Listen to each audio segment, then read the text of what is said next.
అబ్బో ఇక్కడ కేజీ చీరలు కొంటే అర కేజీ చీరలు ఫ్రీ అంట. మంగళ్య షాపింగ్ మాల్, కేజీల్లో సేల్, టన్నుల్లో ఆనందం.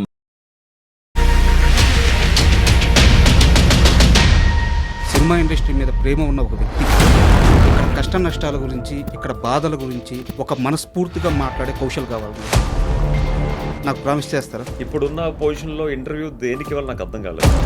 ఐ డ్రీమ్ మీద ఉన్న అభిమానంతో మీరు ఎంతో మంది యాంకర్స్ కి బిహైండ్ పర్సన్ అని తెలిసి మీ ఇంటర్వ్యూకి రావడం జరిగింది. కౌశల్ మంచోడు, కౌశల్ చాలా మంచోడు, కౌశల్ చెడ్డోడు, కౌశల్ చాలా చెడ్డోడు, ఇలాంటి ఒక జడ్జిమెంట్ మీ లైఫ్ లో చాలా వినేశారు. ఇన్ఫాక్ట్ నేను బిగ్ బాస్ కి వెళ్ళినప్పుడు కూడా నా గురించి వెళ్ళిన రెండో రోజు మూడో రోజు జడ్జ్ చేయడం మొదలు పెట్టారు. ఇన్ఫాక్ట్ నాకన్నా ఎంతో వయసులో చిన్న ఆయన దీప్తి సునైనా కూడా ఎప్పుడైతే జబర్దస్త్ కి అనసూయ గారు యాంకరింగ్ మానేశారో ఆ షోకి ఏడుకొండలని ఒక మేనేజర్ ఐ సజెస్టెడ్ వైజాగ్ నుంచి వచ్చిన నా ఫ్రెండ్ రష్మిన్ అన్నమాట. తను ఆడిషన్ చేశారు, తను సెలెక్ట్ అయింది, she became a Jabardasth anchor. కనీసం నేను తనకి నెంబర్ ఇచ్చిన విషయం, so he want reveal my name. Flexies పట్టుకుని వాక్స్ చూశాను. కౌశల్ ఎందుకు ఇంకా పెద్ద సినిమాల్లో ఎక్కువ రోల్స్ చేయట్లేదు? ఇండస్ట్రీ కౌశల్ని పట్టించుకోవట్లేదా? అంటే మీ దృష్టిలో హైదరాబాద్లో నేను వచ్చినప్పుడు 50 రూపీస్తో అడుగు పెట్టాను. మేము రన్నింగ్ ట్రైన్ నుంచి ముగ్గురు దూకాల్సి వచ్చిందనమాట. ఒక లారీలో నేను మా కజిన్ వస్తుంటే అన్నవరం దగ్గర పెద్ద యాక్సిడెంట్. ఆ లారీ మొత్తం స్మాష్, మొత్తం సగం పాట ఎగిరిపోయింది. లోపల మా సామాన్లన్నీ రోడ్డు మీద చిందరవందరగా పడిపోయాయి. అలాంటి పరిస్థితుల్లో హైదరాబాద్లో 50 రూపీస్తో అడుగు. మోహన్ బాబు గారు చాలా స్ట్రిక్ట్, కోపం, అన్నిటికీ అరుస్తారు. ఇలాంటి మాటలు చాలా బయటకు వచ్చేసింది. మోస్ట్లీ ద ప్రాబ్లం ఎక్కడ వచ్చిందంటే స్ట్రిక్ట్గా ఉండాల్సిన టైంలో స్ట్రిక్ట్గా ఉంటారు. 100% ట్రూ. మీరెందుకు సార్ పవన్ కళ్యాణ్ గారి సినిమాలకి, మహేష్ బాబు గారి సినిమాల కోసం ఎందుకు అది కుదిరింది? అసలు మీరు ఏం చేశారు? సో పవన్ కళ్యాణ్ గారు కూడా బద్రీ సినిమాకి పూరి గారు పవన్ గారికి పరిచయం చేస్తే అలా మీరు కలిసి ట్రావెల్ అయ్యే సమయంలో ఒక హీరో మీకు పరిచయం అయ్యారు, ఉదయ్ కిరణ్ గారు. అసలు జీరోగా ఉన్నప్పుడు మీకు తెలుసు, ఏమీ లేని రోజును చూసిన ఉదయ్ కిరణ్ కేవలం సినిమా అవకాశాలు లేకే చనిపోయారు అంటే మీరు నమ్ముతారా? కుటుంబంతో, వాళ్ళ పేరెంట్స్తో, వాళ్ళ ఫాదర్తో తనకేవో. అప్పుడు నేనే మార్చురీకి వెళ్ళి ఓపెన్ చేస్తే అప్పుడు ఉదయ్ కిరణ్ గారి బాడీని ఫస్ట్ చూసింది నేనే. బిగ్ బాస్కు సంబంధించి లాస్ట్ క్వశ్చన్ సార్. మీతో పాటు పార్టిసిపేట్ చేసిన చాలా మందితో మీకు అక్కడ కొన్ని గొడవలు అయినాయి. వాళ్ళందరిలో ఒక వ్యక్తి పేరు చెప్పమంటే ఎవరైనా ఉన్నారా లేరా? ఉన్నారు. ఎవరు సార్? నాని గారు. యాజ్ దిస్ ఇంటర్వ్యూలో నాని గారు చూస్తారో లేదో తెలియదు కానీ, బట్ సిన్సియర్గా యాజ్ ఐ డ్రీమ్ సాక్షిగా చెప్తున్నాను, నాని గారు అంటే నాకు ప్రత్యేకమైన అభిమానం, ప్రత్యేకమైన గౌరవం, ప్రేమ అన్నీ ఉన్నాయి.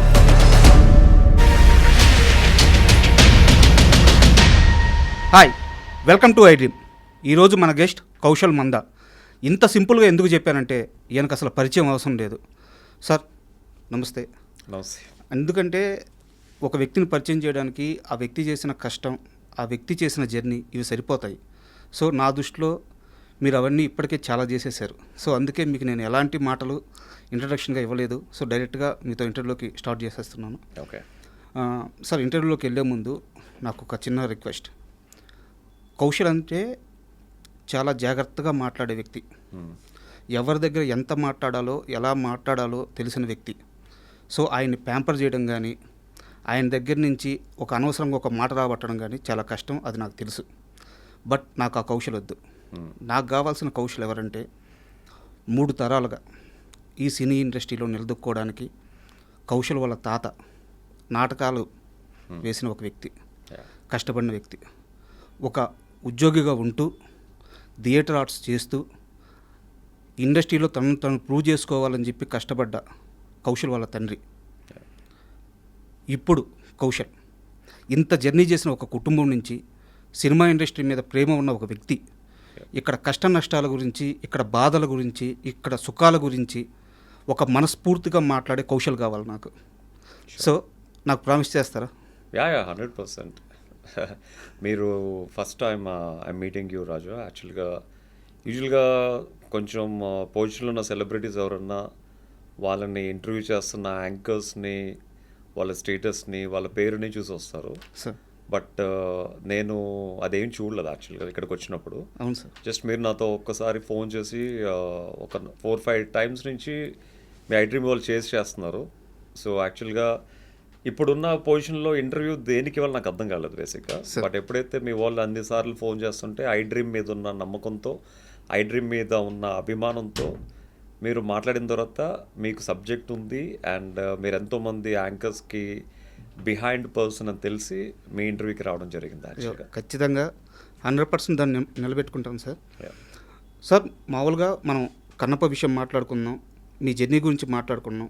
ఇవన్నీ వెళ్ళే ముందు ఒక మనిషిని సాటి మనిషి జడ్జ్ చేయడం అనేది అతిపెద్ద కష్టం. కౌశల్ మంచోడు, కౌశల్ చాలా మంచోడు, కౌశల్ చెడ్డోడు, కౌశల్ చాలా చెడ్డోడు, ఇలాంటి ఒక జడ్జిమెంట్ మీ లైఫ్లో చాలా వినేశారు. నాకు తెలిసి ఇండస్ట్రీలో ఏ యాక్టర్ని కూడా ఇంతమంది జడ్జి చేయలేదు. సో మీ లైఫ్లో అది చూసేశారు. ఇలా మిమ్మల్ని అవతల వాళ్ళు జడ్జ్ చేస్తుంటే మీకు కలిగిన ఫీలింగ్ ఏంది? ఎప్పుడైనా కోపం, చిరాకు ఇలాంటివి వచ్చినాయా? సో ఈ జడ్జిమెంట్ అనే పదం విన్నప్పుడు మీకు ఎలా అనిపిస్తుంది? అంటే ఒక మధ్య తరగతి కుటుంబం నుంచి వచ్చిన నాకు చిన్నప్పటి నుంచి ఎన్నో డ్రీమ్స్ ఉండేవి లైఫ్లో, ఇలా అవ్వాలి అలా అవ్వాలని. అంటే ఇలాంటి జడ్జిమెంట్ నన్ను చిన్నప్పటి నుంచి చేస్తూనే ఉన్నారు యాక్చువల్గా. నేను చిన్నప్పుడు అంటే అరౌండ్ 14-15 ఇయర్స్లో మోడల్ అవుతానంటే నువ్వు మోడల్ ఏంటరా అని చెప్పి నా ముందు నవ్వుకునే వాళ్ళు ఉన్నారు, నా ముందు జోక్స్ వేసుకునే వాళ్ళు ఉన్నారు. సో వాళ్ళ జోక్స్ని చూసి నాలో ఇంకా కసి పెరిగేది యాక్చువల్గా. వీళ్ళు నన్ను జడ్జిమెంట్ చేస్తున్నారు, నేను ఏదో ఒక టైంలో I have to show them అని చెప్పి within 2 years at the age of 16-17కే నా పేపర్లో పెద్ద ఆర్టికల్ వచ్చింది. విశాఖపట్నం నుంచి ఫస్ట్ టైం ఒక పెద్ద ఫ్యాషన్ కాంపిటీషన్కి సెలెక్ట్ అయినట్టు. సో అప్పుడైతే వాళ్ళు నోరు మోసారు. తర్వాత 18 years అప్పుడు గ్రావియర్ అడోనిస్ మ్యాన్ ఆఫ్ ది ఇయర్కి విశాఖపట్నం నుంచి, ఆంధ్రప్రదేశ్ నుంచి సెలెక్ట్ అయిన ఫస్ట్ మోడల్గా నాకు పేరు వచ్చిందనమాట. ఓకే. సో అప్పుడు అందరూ నోరు మోసారు యాక్చువల్గా. సో ఇన్ఫ్యాక్ట్ నేను బిగ్ బాస్కి వెళ్ళినప్పుడు కూడా నా గురించి వెళ్ళిన 2వ రోజు 3వ రోజు జడ్జ్ చేయడం మొదలుపెట్టారు. ఇన్ఫ్యాక్ట్ నాకన్నా ఎంతో వయసులో చిన్న అయిన దీప్తి సునాయన కూడా కౌశల్యం ఉంది, రేపు మా వెళ్ళిపోతాడు అని జడ్జ్మెంట్ చేశారు. నాకు ఎవరన్నా జడ్జ్మెంట్ చేసినప్పుడు I take it as a challenge. Okay. I feel like I want to prove the best. Okay. అంటే వీళ్ళు నిన్న కాక మొన్న వచ్చారు, వీళ్ళు నన్ను జడ్జ్ చేసే స్టేజ్కి వచ్చారా, నేనేంటో వాళ్ళతో పాటు ప్రపంచానికి ప్రూవ్ చేయాలని. అట్లా యాక్చువల్గా నేను బిగ్ బాస్ అంత కష్టపడి ఆడవసరం లేదు సార్ ఆ కంటెస్టెంట్స్తో. బట్ నేను కావాల్సిన దానికన్నా ఎక్కువ కష్టం పెట్టాను, ఎక్కువ ఆలోచించాను, ఎక్కువ కసితో ఆడాను. సో మామూలుగా బిగ్ బాస్ కంటెస్టెంట్కి రావాల్సిన పేరు కంటే చాలా ఎక్కువ వచ్చింది యాక్చువల్గా. So that is what I accept challenges. Okay. So చిన్నప్పటి నుంచి ఒక మధ్యతరగతి కుటుంబంలో వచ్చిన ప్రతి ఒక్కరిని జడ్జ్ చేయడం అనేది కామన్ కాబట్టి, సో ఆబ్వియస్లీ అంటే గొప్ప కుటుంబంలో పడితే జడ్జ్మెంట్ అనేది ఉండదు. అంటే ఆల్రెడీ హీ ప్రూవ్డ్, వాడికి ఉన్నా లేకపోయినా డబ్బు ఉంటుంది కాబట్టి ఏదో విధంగా బతికేస్తాడు. అలాగే పేద కుటుంబంలో వచ్చిన వాడికి ఆ కష్టాన్ని నమ్ముకుని బతుకుతాడు. బట్ అటు ఇటు కానీ మధ్యతరగతి కుటుంబంలో వచ్చిన వాళ్ళకి అటు వెళ్ళలేరు, ఇటు వెళ్ళలేరు. వాళ్ళు ఏంటంటే అటు ప్రూవ్ చేసుకోవాలి, ఇటు ప్రూవ్ చేసుకోవాలి. ఇటు కష్టాన్ని నమ్ముకుంటూ, ఇటు ఆ జడ్జిమెంట్ చేసిన వాళ్ళకి ఆన్సర్ ఇచ్చుకుంటూ they have to do something in their life to achieve something అనమాట. సో ఇది చాలామంది నోట్ చేసుకోవాల్సిన పాయింట్ సార్. ఎందుకంటే ఒక మనిషిని అవతల మనిషి జడ్జ్ చేయంగానే వాళ్ళలో కాన్ఫిడెన్స్ చాలా పడిపోతుంది. సో నేనేం చేయలేనా, ఏం సాధించలేనా అని చెప్పేసి. సో మీ లైఫ్ అంతా అది దాటుకునే వచ్చారు. సో చాలామంది నోట్ చేసుకోవాల్సిన పాయింట్ ఇది. బట్ మీరు బిగ్ బాస్ గురించి ప్రస్తావించారు కాబట్టి ఒక చిన్న, ఇది సీరియస్ క్వశ్చనే కానీ కొంచెం ఫన్నీగా ఉంటుంది. ఓకే. బిగ్ బాస్ హోస్ట్గా నాగార్జున గారు ఇన్ని సంవత్సరాలుగా చేస్తూ ఉండడం చాలా గొప్ప విషయం, ఒక స్టార్ హీరో అయి ఉండి. బట్ ఆ బిగ్ బాస్ హోస్ట్గా చేసేటప్పుడు ఫస్ట్ సీజన్లో ఎన్టీఆర్ వేసిన మార్క్, జూనియర్ ఎన్టీఆర్ వేసిన మార్క్ అలాగే ఉంది. అలాగే ఇంతమంది కంటెస్టెంట్స్ లోపలికి వెళ్ళినా కానీ మీరు అక్కడ వదిలొచ్చిన మార్క్ అలాగే ఉంది. హోస్ట్గా ఆయన, కంటెస్టెంట్గా మీరు, మీ ఇద్దరికే ఈ మార్క్ ఎలా సాధ్యమైంది? అంటే దేనికన్నా ఆ మార్క్ అనేది చాలా ఇంపార్టెంట్ యాక్చువల్గా. ఇప్పుడు ఒక సినిమా చూస్తున్నప్పుడు మొదటి 5 నిమిషాల్లో సినిమా జడ్జ్ చేసే రోజులు వచ్చేసాయి. సార్ ఫస్ట్ 5 మినిట్స్ చూసి సినిమా బాగుంటుందా బాగోదా తెలిసిపోతుంది. అలాగే ఏదైనా షో చేస్తున్నప్పుడు ఫస్ట్ వేసిన మార్క్ బట్టే ఆ షో మొత్తం జీవితం అంతా డిపెండ్ అయి ఉంటుంది. ఇప్పుడు ఎన్టీఆర్ గారు అంత స్ట్రాంగ్గా ఆ పర్సనాలిటీ, అంత ఫెమిలియర్ పర్సనాలిటీ, అంత నిర్మోహమాటంగా హోస్ట్ చేయగలిగారు కాబట్టి అది పిల్లర్ అనేది చాలా స్ట్రాంగ్గా పడింది. ఒక్కసారి పిల్లర్ పడిన తర్వాత ఆబ్వియస్లీ దాని తర్వాత ఎంతమంది తర్వాత చేసినా కూడా పిల్లర్ స్ట్రాంగ్గా ఉంది కాబట్టి అది కొన్ని సంవత్సరాల వరకు నిలబడిపోతుంది. ఇప్పుడు ఎన్టీఆర్ గారు వేసిన పిల్లర్ బిగ్ బాస్ ఇప్పటికీ చాలా స్ట్రాంగ్గా ఉంది తెలుగులో. అదే కొంచెం యావరేజ్ హీరో ఎవరైనా చేస్తుంటే ఆ పిల్లర్ మళ్ళీ అంత స్ట్రాంగ్ ఉండేది కాదు. అండ్ ఫస్ట్ చాలా మందికి బిగ్ బాస్ ఏంటో తెలియదు యాక్చువల్గా. అంటే అదే ఆట ఎలా ఉంటుంది, ఆ గేమ్ ఎలా ఉంటుంది అని తెలియని టైంలో సీజన్ 1 రిలీజ్ అయింది.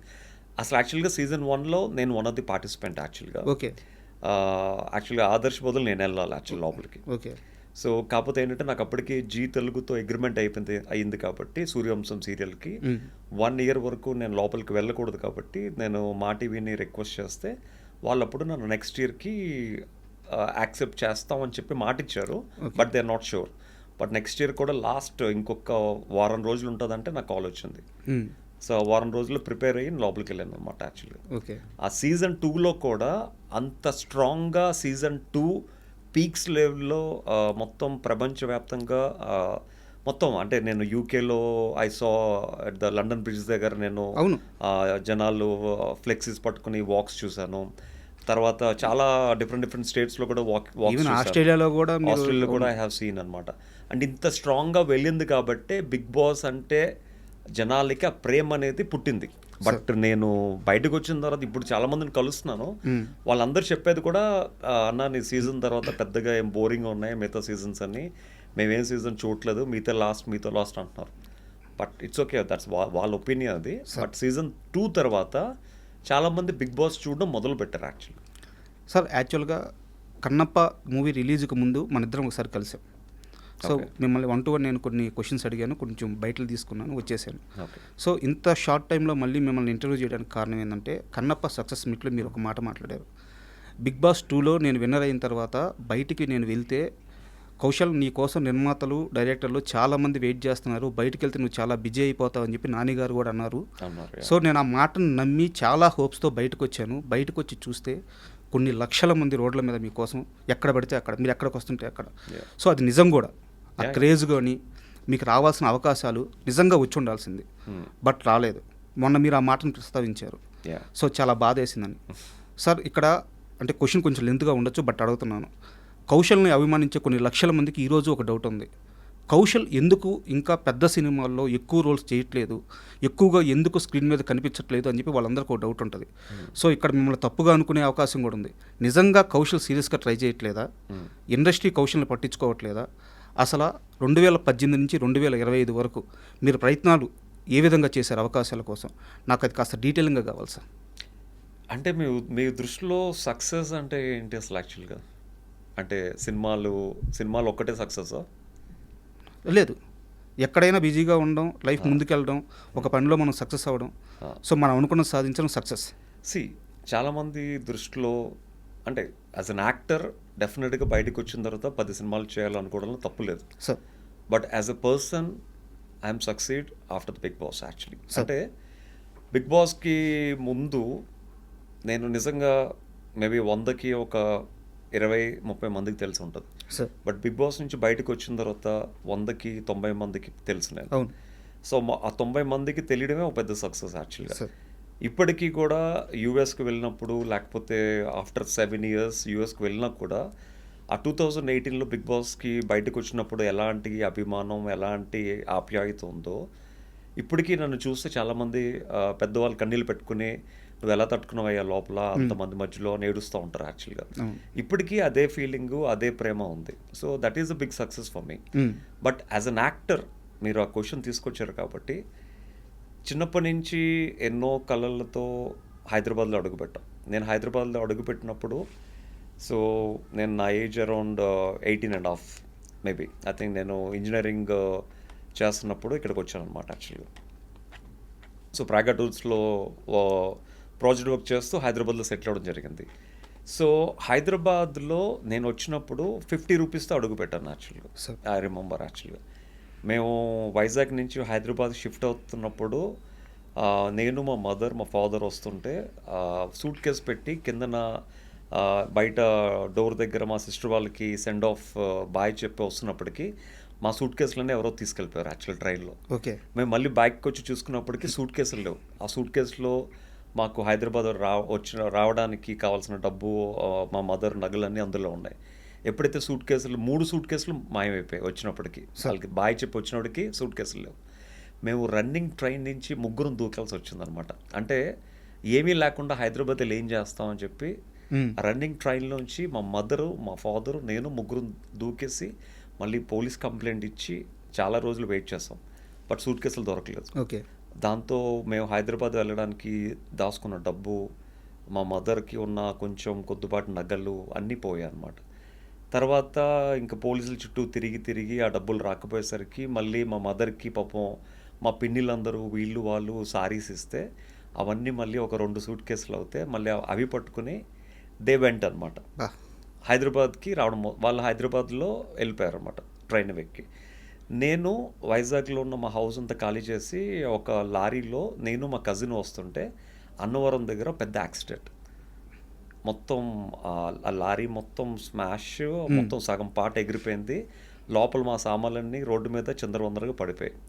ఇంకా సామాన్లు తీసుకుని కూడా ప్రయోజనం లేక ఆ సామాన్లన్నీ అలాగే వదిలేసి మేము ఒక 2 days తర్వాత హైదరాబాద్ రావడం జరిగింది. అలాంటి పరిస్థితుల్లో హైదరాబాద్లో 50 రూపీస్తో అడుగు పెట్టాను యాక్చువల్గా. సార్. సో అప్పుడు మేము బిఎస్ మక్తా సోమాజిగూడ దగ్గర ఒక 600 రూపీస్ రైల్వే ట్రాక్ పక్కన ఒక స్లమ్లో అద్దెకి ఉండేవాళ్ళం యాక్చువల్గా. That is how I started my life in Hyderabad actually. కాకపోతే అక్కడి నుంచి కొంచెం దూరం వెళ్తే ఒక ఎస్టీడీ బూత్ ఉండేది. రోజు కాయిన్స్ వేసుకుని అక్కడున్న కొంతమంది కొరియోగ్రాఫర్స్కి, కోఆర్డినేటర్స్కి, యాడ్ ఫిల్మ్ డైరెక్టర్స్కి ఫోన్ చేస్తే ఎవరో ఒకరు ఏదో ఒక 3 రోజులకి ఒక పేజర్ ఉండేది అనమాట. ఆ అప్పట్లో పేజర్కి మెసేజ్లు వస్తుంటే నేను వెళ్ళి ఫోన్ చేసేవాడిని. సో యాజ్ అ మోడల్గా కాకపోయినా ఒక ఫ్యాషన్ షో అవుతుంటే ఒక 10 సీక్వెన్స్లు అవుతే నాకు ఒక సీక్వెన్స్ ఛాన్స్ ఇచ్చేవారు. ఓకే. సో ఆ సీక్వెన్స్ ఛాన్స్ ఇచ్చినందుకు 500-1000 రూపీస్ ఇచ్చేవారు అనమాట. సో కాకపోతే నేను తెలివిగా ఏం చేశానంటే ఎవరిని నమ్ముకుని హైదరాబాద్ వచ్చానో, అంటే కొంతమంది మోడల్స్ నాకు వైజాగ్ ఫ్యాషన్ షోస్లో పరిచయం అనమాట. కాకపోతే నేను కష్టపడి వితిన్ 6 months నేను నా ఫ్రెండ్స్, హైదరాబాద్లో ఉన్న ఫ్రెండ్స్ అందరికీ నేను వర్క్ ఇవ్వడం మొదలు పెట్టాను actually. That is a big success for me. So అంటే సార్ మీరు అంటే నాకు మీరు చెప్తుంటే పవన్ కళ్యాణ్ గారి సినిమాలో డైలాగ్ ఉంటుంది సార్, అతని జీవితంలో ప్లేట్ మీల్సే ఈజీగా దొరకలేదు, ఇంకా అమ్మాయి లవ్ ఎక్కడ దొరుకుద్ది అని చెప్పేసి. సో మీరు పడ్డ కష్టం మామూలు కష్టం కాదు. సో నేను క్వశ్చన్ అడడానికి కూడా కారణం ఏంటంటే, సో ఈ జర్నీ అంతా చేసి వచ్చారు, ఒక ప్లాట్ఫామ్ మీద ఆల్రెడీ సక్సెస్ అయ్యారు. సో మీరు మోడలింగ్లో మీరు ఏ స్థాయిలో ఉన్నారో 220 పైగా యాడ్ షూట్స్ చేశారు, ఒక 4 బ్యాచ్లో 5 బ్యాచ్లో మీకు ఇన్స్టిట్యూట్లో మోడలింగ్ ట్రైన్ అవుతున్నారు ఇప్పుడు ప్రజెంట్ కూడా. సో సంవత్సరంలో సమ్మర్ అంతా నాకు తెలిసి యూఎస్లోనో యూఎస్లోనే సార్. సో అక్కడే బిజీగా ఉంటారు. సో మీరు ఒక లైఫ్లో ఒక పార్ట్లో చాలా సక్సెస్ అండ్ ఒక మంచి లగ్జరీ లైఫ్ కూడా లీడ్ చేస్తున్నారు. సో నేను అడిగేది ఏంటంటే, ఒక యాక్టర్గా కూడా ప్రూవ్ చేసుకోవాలని చెప్పి మీకు కోరిక ఉన్నప్పుడు మీరు దానికి అర్హుడు. మీరు వెళ్ళి చాలామందిని కలిశారు, అక్కడ కలిసినప్పుడు మీకు ఎలాంటి పరిస్థితులు ఎదురైనాయి? బిగ్ బాస్ నుంచి బయటకు వచ్చిన తర్వాత నాని గారు బయటకు వెళ్ళి కౌశల్ నీకు చాలామంది వెయిట్ చేస్తున్నారు అన్నారు. నేను అప్పుడు అదే చెప్పాను నాని గారు కూడా, మీరు నాకు ట్రోఫీ ఇచ్చారు, ఈ ట్రోఫీతో నాకు బయట పెద్ద ఉపయోగం ఉండదండి, కాకపోతే మీరు చేసే ప్రతి సినిమాల్లో నాకు ఒక మంచి క్యారెక్టర్ ఇవ్వండి, that is a big success for me అంటే, లేదు నువ్వు బయటికి వెళ్ళు, చాలామంది వెయిట్ చేస్తున్నారు, నీకు తెలుస్తుంది అన్నారు. నేను బయటికి వెళ్తే నా లైఫ్ మారిపోద్ది, ఇంకా లైఫ్ అంతా సెటిల్ అయిపోద్ది, ఇంకా జీవితంలో ఇంకా కష్టం అనేది ఉండదు, నేను నమ్ముకుని వచ్చిన ఇండస్ట్రీలోనే చాలా స్ట్రాంగ్గా సెటిల్ అయిపోవచ్చు అన్న నమ్మకంతో బయటకు వచ్చాను. సో బయటకు వచ్చిన తర్వాత అంటే ఆబ్వియస్లీ ఫ్యాన్స్, జనాలు, మనల్ని ఇన్ని 100 రోజులు ఫాలో అయిన అభిమానులు అందరూ రోజు కలుస్తూ ఉండేవారు. యాజ్ ఎ గ్రాటిట్యూడ్ నేను కూడా చాలా పేషెన్సీతో వాళ్ళతో ఫోటోలతో ఇవ్వడం, లేకపోతే వాళ్ళతో మాట్లాడడం చేసేవాడిని. బట్ నాకు ఇండస్ట్రీ నుంచి పెద్దగా ఏం కాల్స్ రాలేదు యాక్చువల్గా. ఓకే. సో నేను కూడా బయటకు వచ్చిన తర్వాత పర్సనల్గా పూరి జగన్నాథ్ గారిని, సుకుమార్ గారిని, అనిల్ రాయపూడి గారిని ప్రతి ఒక్కరిని కలవడం జరిగింది. Actually. ప్రతి ఒక్కరికి నేనంటే ఇష్టం. నేను కష్టపడి వచ్చానని తెలుసు అందరికీ. ఇండస్ట్రీకి ఒకప్పుడు మోడల్స్ లేనప్పుడు నేను మోడల్స్ని ఇంట్రడ్యూస్ చేశానని అందరికీ తెలుసు. ఈవెన్ ఇన్ఫ్యాక్ట్ పూరి జగన్నాథ్ గారి ఫస్ట్ ఫిల్మ్ బద్రికి మొత్తం కాస్టింగ్ కూడా నేనే చేశాను. బట్ ఏంటంటే ఐ థింక్ కౌశల్ నీకు మంచి క్యారెక్టర్ ఇవ్వాలి, అలాంటి క్యారెక్టర్ ఇస్తే మీ ఫ్యాన్స్ ఉందని మమ్మల్ని వేసుకుంటారు, మంచి క్యారెక్టర్ ఇవ్వాలి, బట్ క్యారెక్టర్ పడితే డెఫినెట్గా వి విల్ టెల్ యూ అనేవారు. కానీ బట్ నాకు ఎప్పుడు మళ్ళీ ఫోన్ వచ్చేది కాదు. అంటే ఒక డైరెక్టర్ని మనం 1-2 సార్లు కన్నా అంతకన్నా ఎక్కువ సార్లు మనం అడగలం. అప్పటికి కూడా అంటే బిగ్ బాస్ విన్ అయిన యాజ్ అ విన్నర్గా యూజువల్గా ఒక కంటెస్టెంట్కి కొంచెం యాటిట్యూడ్ కూడా పెరుగుతుంది. ఈవెన్ నా యాటిట్యూడ్ని అన్ని పక్కన పెట్టి పర్సనల్గా చాలామంది దగ్గరికి వెళ్ళి ఐ ఆస్క్ దెమ్. అంటే at the age of 4 years నుంచి ఐమ్ యాక్టింగ్ థియేటర్. సో ఎలాంటి రోల్ ఇచ్చినా ఐ కెన్ డూ జస్టిస్ అండి. బట్ ఇప్పుడు ఫేమ్ కూడా ఉంది. సో ఈ టైంలో మంచి క్యారెక్టర్స్ పడితే లైఫ్ అంతా ఐ కెన్ సెటిల్ అయిపోవచ్చు. మీరు నాకు అది పెద్ద హెల్ప్ చేసిన వాళ్ళు అవుతారు అని చెప్పాను. బట్ అందరు ఇద్దాం అనుకుంటారు కానీ బట్ ఐ డోంట్ నో లాస్ట్లో ఏమవుతుందో తెలియదు. కానీ బట్ కరెక్ట్ అయిన క్యారెక్టర్ పడుంటే ఈ పాటికి సెటిల్ అయిపోయి ఉన్నాయి. అంటే ఒక యాక్టర్ కావాల్సింది ఒక మంచి పర్సనాలిటీ, ఒక మంచి ఫిజిక్, ఒక మంచి లుక్స్, అండ్ దానికి తోడు ఒక టాలెంట్. అవన్నీ మనకున్నప్పుడు ఇంతకుముందు అవన్నీ ఉన్నా బయట పేరు లేదు, దాని పేరు లేకపోవడం వలన నాకు ఇవ్వట్లేదేమో అని ఒక క్వశ్చన్ మార్క్ ఉండేది. బిగ్ బాస్ గెలిచిన తర్వాత పేరు కూడా యాడ్ అయినప్పుడు I thought it will be more easier for me. But even then I didn't get good roles అని చెప్పాలి సార్. అంటే ఈ ఇంటర్వ్యూతో నేను కౌశల్కి చేసే ఫేవర్ కానీ కౌశల్కి వచ్చే లాభం కానీ ఏముండదు. కౌశల్ కొత్తగా నిరూపించుకోవాల్సిన అవసరం లేదు. బట్ నేను ఈ పాయింట్ మీద ఎందుకు ఇంత పర్టికులర్గా అడుగుతున్నానంటే ఇండస్ట్రీ ఎలా ఉంటుందో కొత్త వాళ్ళకి తెలియాలి. అవును, ఇండస్ట్రీ చాలా టఫ్. వచ్చే వాళ్ళకి తెలియాలి. ఈరోజు రాత్రి బస్సు ఎక్కి వచ్చేస్తే రేపు ఉదయాన్నే షూటింగ్ మనకి షాట్ పెడతారు, కెమెరాలో కనిపిస్తాము. సో అంత ఈజీ కాదు. ఇక్కడ అన్ని అర్హతలు ఉన్న వాళ్ళకు కూడా అదృష్టం కలిసి రాకపోతే ఎంత కష్టంగా ఉంటుందో చెప్పడానికే నేను పర్టికులర్గా ఈ క్వశ్చన్స్ అడుగుతుంది. సో మీకు ఈరోజు పెద్ద నష్టమేం లేదు, ఎందుకంటే మీరు లైఫ్లో ఆల్రెడీ అచీవ్ అయిపోయారు. మీ కుటుంబానికి ఏం కావాలో మీరు సంపాదించేశారు. మీ పిల్లల్ని ఎక్కడ ఏ స్థాయిలో చదివించాలో ఆ స్థాయిలో చదివిస్తున్నారు. మీకు ఒక లగ్జరీ లైఫ్ లీడ్ చేస్తున్నారు. ఇవన్నీ కూడా ఏంటంటే మీరు సైమల్టేనియస్గా సినిమాతో పాటు ఫైనాన్షియల్గా కూడా మీకు వచ్చిన ఆ మోడలింగ్ కానీ యాడ్ షూట్స్ కానీ పెట్టుకొని మీరు ఇండస్ట్రీని అవగాహన చేసుకొని ఇక్కడ పరిస్థితులు ఎలా ఉంటాయో తెలుసుకొని సో మీ ఫ్యామిలీకి కానీ మీకు కానీ ఫైనాన్షియల్గా ఎలాంటి నష్టం జరగకుండా ఇక్కడ కూడా పోరాడుతున్నారు ఇండస్ట్రీలో కూడా. బట్ కొత్త వాళ్ళకి ఇవన్నీ తెలియదు. సో ఇండస్ట్రీని నమ్ముకొని వచ్చేస్తే ఎన్ని కష్టాలు పడాల్సి వస్తుంది అని చెప్పి అడగడానికి ఈ క్వశ్చన్. అండ్ కన్నప్ప విషయానికి వస్తే సార్, అంటే మీరు ఇండస్ట్రీ అని చెప్తున్నారు కాబట్టి ఇండస్ట్రీలో మీరు చూసే టెక్నీషియన్స్ కానీ లేకపోతే మేకప్ ఆర్టిస్టులు కానీ లేకపోతే లైట్ మ్యాన్స్ కానీ మొత్తం ఇండస్ట్రీలో పనిచేసే ప్రతి ఒక్కరు 24 క్రాఫ్ట్స్లో పనిచేసే ప్రతి ఒక్కరు ఇండస్ట్రీకి ఒక యాక్టర్ అవుదానే వస్తారు. యాక్టర్ అవ్వలేక పొట్ట కూటి కోసం వాళ్ళు డిఫరెంట్ ప్రొఫెషన్స్లో సెట్ అయిపోతారు. బికాజ్ నేను చాలా ఆల్మోస్ట్ 98 నుంచి ఐఎమ్ వర్కింగ్ ఇన్ ఇండస్ట్రీ, చాలా సినిమాలు చేశాను కాబట్టి నాతో మేకప్ చేసిన ప్రతి ఒక్కరిని నాకు అదొక ఇదనమాట. మీరు హైదరాబాద్ ఎప్పుడు వచ్చారు, ఎందుకు వచ్చారు, ఏం అవుదాని వచ్చారు అడగడం అలవాటు. అందులో 99.9% అందరూ యాక్టర్ అవుదాని వచ్చారు. కాకపోతే ఛాన్సులు దొరక్క కొంతమంది జూనియర్ ఆర్టిస్టులు సెటిల్ అయిపోతారు, కొంతమంది టెక్నీషియన్స్గా సెట్ అయిపోతారు, కొంతమంది డైరెక్షన్ డిపార్ట్మెంట్లో సెట్ అవుతారు. బట్ ప్రతి ఒక్కడేమో టు బికమ్ అన్ యాక్టర్. కాకపోతే వాళ్ళని విధి ప్రకారం డిఫరెంట్ ప్రొఫెషన్స్కి లీడ్ చేస్తూ ఉంటారు అన్నమాట. అండ్ మీరు మాట్లాడిన తర్వాత, స్టేజ్ మీద మాట్లాడిన తర్వాత నేను ఒక నెగిటివ్ సైడ్ కూడా తీసుకున్నాను సార్. కౌశల్ ఇలా చెప్తున్నాడు, కౌశల్ ప్రయత్నంలో కానీ సెట్స్లో కౌశల్ ఉండే విధానంలో కానీ ఏమన్నా సమస్య ఉందా, సో దానివల్ల ఏమన్నా కౌశల్కి అవకాశాలు రావట్లేదా అని చెప్పి నేను బ్యాక్గ్రౌండ్ చెక్ కూడా చేశాను. ఓకే, మీ Kannappa movie co director okay Srinivas Reddy garu కదా. అవునవును. సో నేను ఆయనతో మాట్లాడాను. ఓకే, ఆయనతో మాట్లాడితే కౌశల్ సెట్స్లో ఎలా ఉంటారు, తన బిహేవియర్ ఎలా ఉంటుందంటే, ఇంటర్వ్యూ ముందు ఇన్ని బ్యాక్గ్రౌండ్ చెక్లు ఉంటుంది నాకు తెలియదు యాక్చువల్గా. ఆయనైతే మీ గురించి మాట్లాడుతూ డైరెక్టర్స్, ప్రొడ్యూసర్స్, యాక్టర్ ఆయన.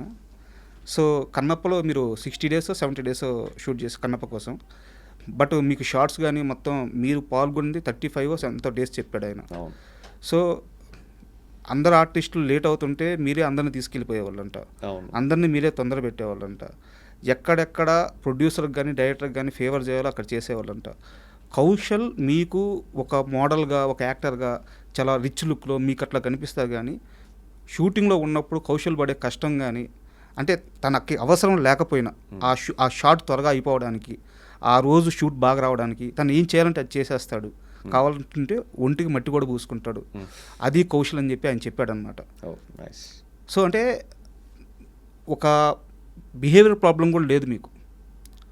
సో సెట్స్లో చేసిన వాళ్ళకి తెలుస్తుంది, తెలియదు కదా. అవును, అందుకే నేను బ్యాక్గ్రౌండ్ చెక్ కూడా చేసింది.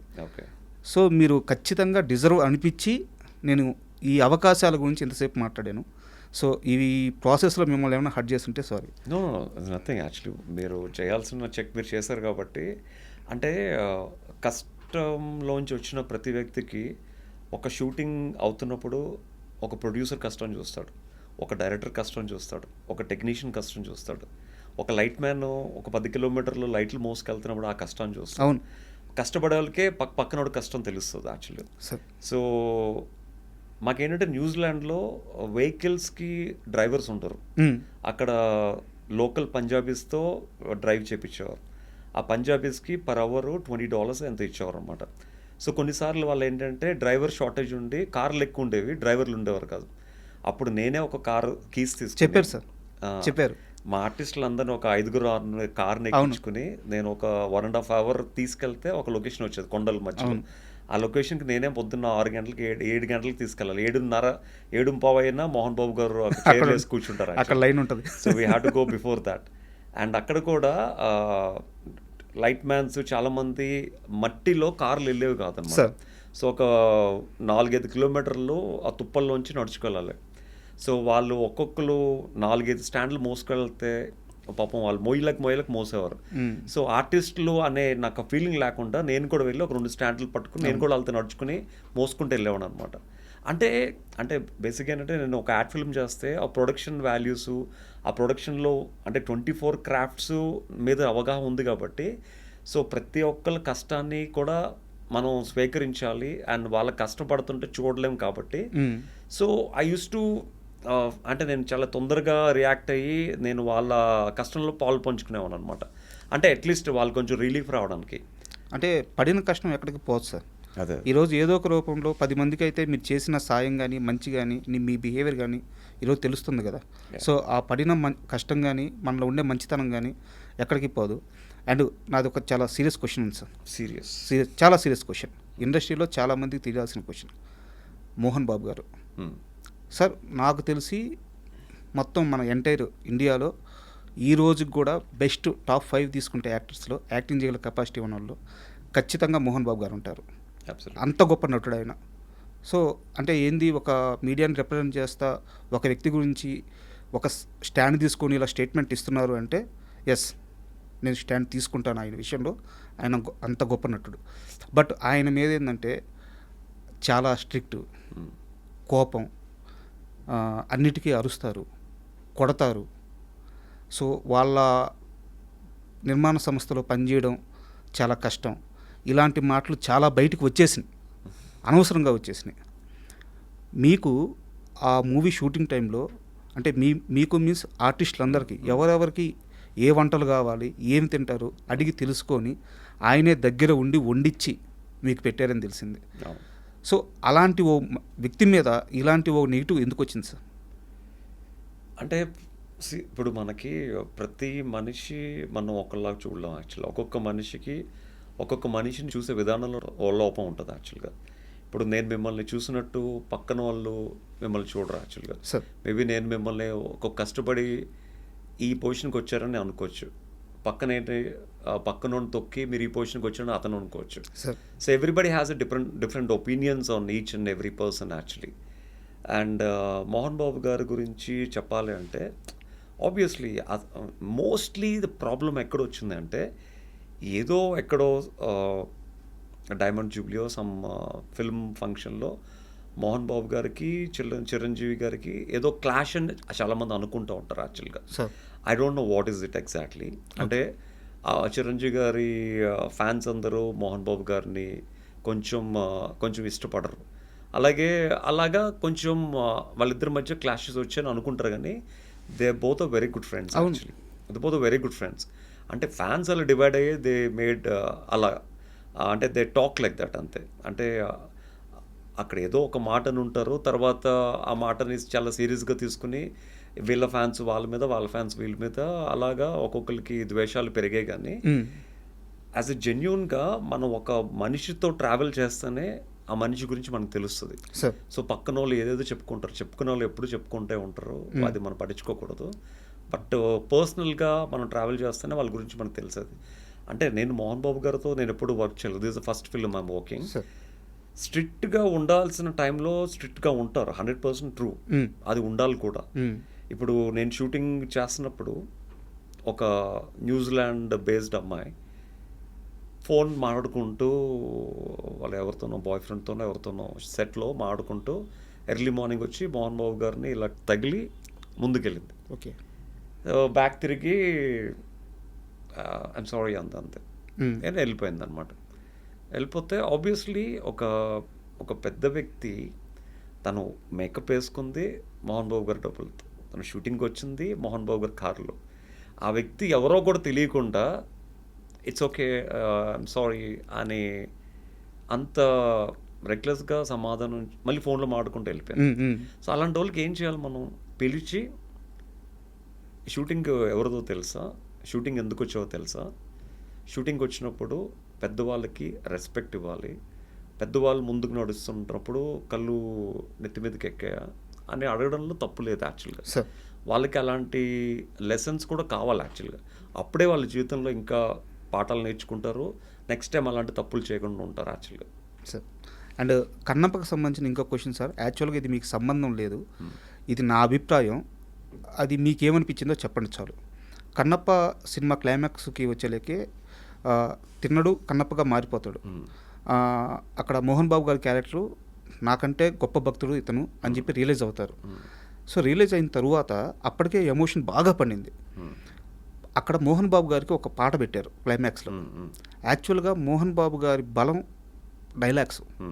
మీరు యమదొంగ సినిమా చూసుకుంటే క్లైమాక్స్లో ఎన్టీఆర్ ప్రాణాలు పోతున్నప్పుడు చాలా ఎన్టీఆర్ పైనుంచి కొండల నుంచి కింద పడుతుంటారు, బతకడానికి చాలా కష్టపడుతూ ఉంటారు.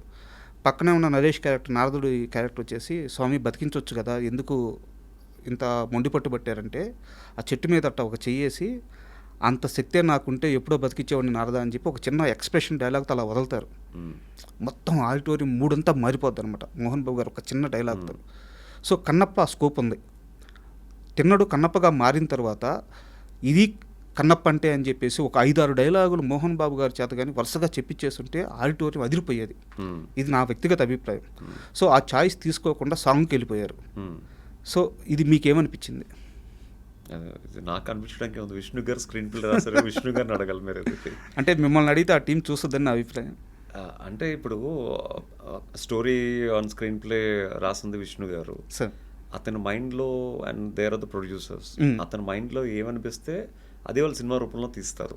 మేబీ మీకు అనిపించింది అతనికి అనిపించకపోవచ్చు, అతనికి అనిపించింది అతను తీసుకున్నారు.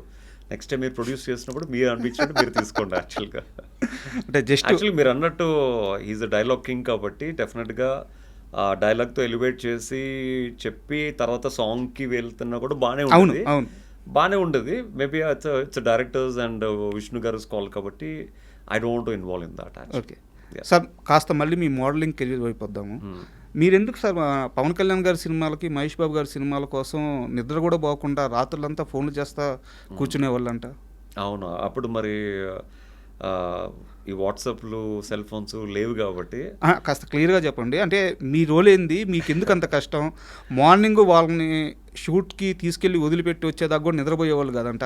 అంటే ఏంది, కేవలం మహేష్ బాబు గారి సినిమాలు, పవన్ కళ్యాణ్ గారి సినిమాలకే ఎందుకు అది కుదిరింది? అసలు మీరు ఏం చేశారు? ఆ జర్నీ గురించి కాస్త చెప్పండి.